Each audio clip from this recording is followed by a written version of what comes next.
June 1944, dawn over the Norman bocage. A low mist clings to the hedgerows outside the village of Villers-Bocage, the air thick with the scent of wet earth and cordite. In the half-light, the steel flank of a tiger eye glints like a cathedral door, its long 88-millimeter barrel sweeping the lane ahead. Inside, Obersturmführer Michael Wittmann adjusts his headset, the rumble of the Maybach engine a steady heartbeat beneath his boots. He tastes diesel on his tongue and feels the familiar weight of invincibility.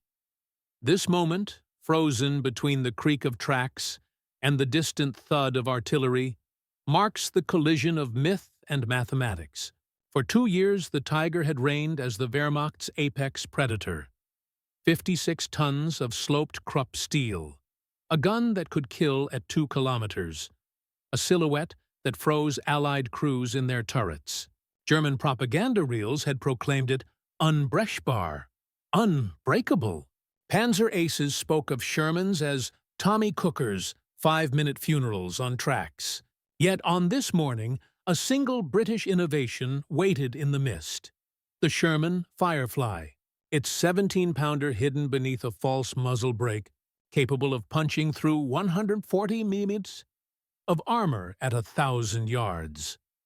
The contrast was absolute.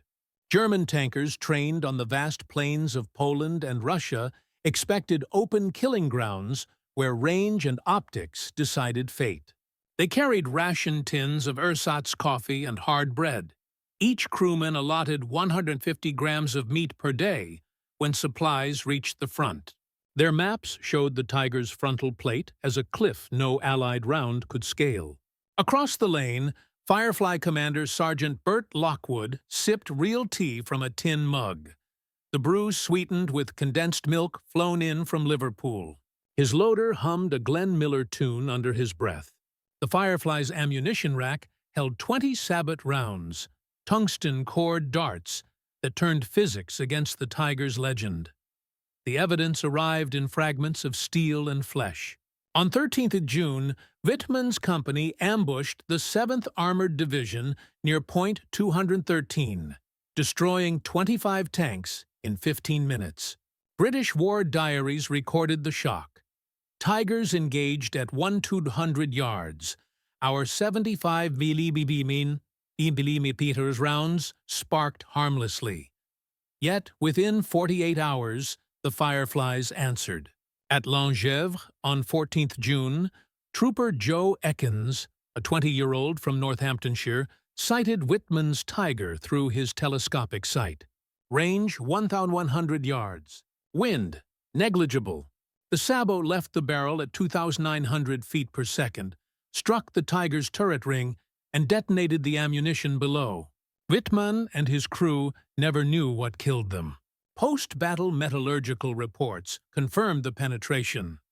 The 17-pounder's discarding sabot round had cored through 152 mm of rolled homogeneous armor at 30 degrees, leaving a hole the size of a man's fist. Across Normandy, the pattern repeated. German after-action reports grew frantic. Oberstleutnant von Luck noted in his diary, "The New English tank with the long gun shoots through us like paper. Our Tigers burn at distances we considered safe."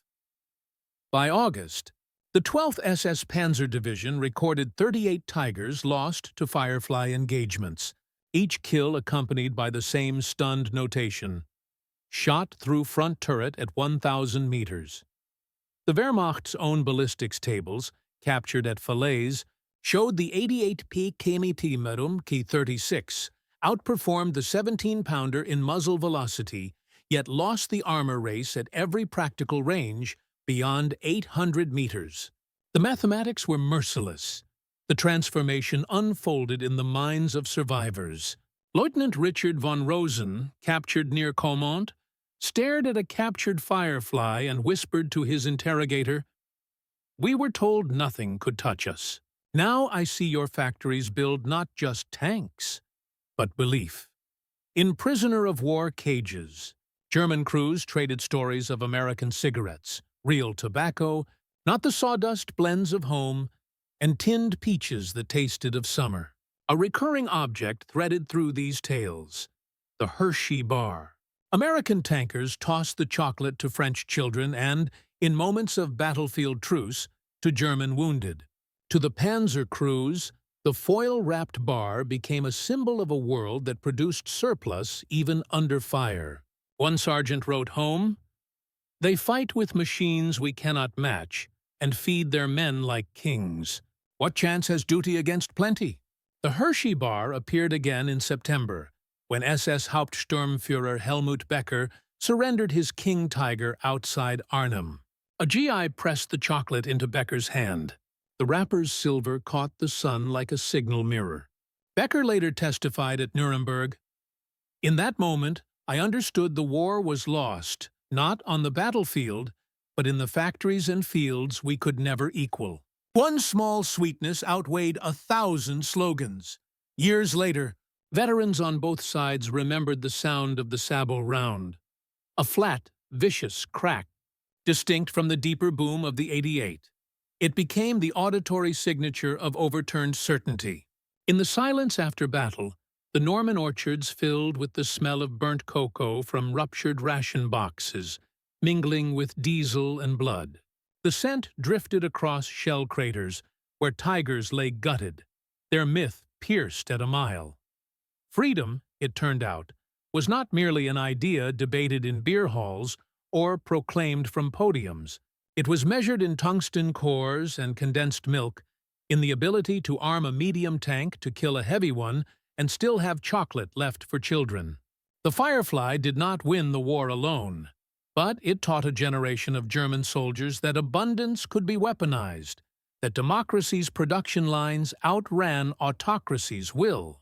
Long after the last tiger rusted in a French field, the memory of that distant crack and the taste of stolen sweetness lingered, a reminder that empires fall not only to courage, but to the quiet arithmetic of plenty.